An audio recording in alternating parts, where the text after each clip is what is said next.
Tanggap tayo ng report, panukalang deployment ban sa Kuwait, masusing pinag-aaralan pa ng DFA.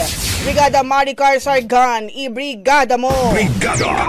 Live report! Masusing pinag-aaralan ng Department of Foreign Affairs ang panukala ng ilang mambabatas na magpatupad ng deployment ban sa Kuwait kasunod ng ilang insidente ng pagkasawi ng mga overseas Filipino workers.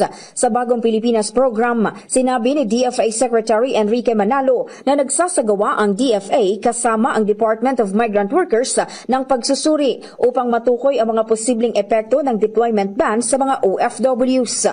Ayon kay Manalo, hindi lamang ang kaligtasan ng mga Pilipino sa Kuwait ang kanilang tinitingnan, kundi pati na rin ang magiging epekto nito sa relasyon ng Pilipinas at Kuwait. Nabatid na ipinanukala ni Senate Committee on Migrant Workers Chairperson Senator Raffy Tulfo ang deployment ban sa Kuwait kasunod ng insidente ng pagkamatay ng OFW na si Daphne Nakalaban na natagpuang nakalibing sa bakuran ng kanyang amo at ang insidente ng coal suffocation kay Jenny Alvarado.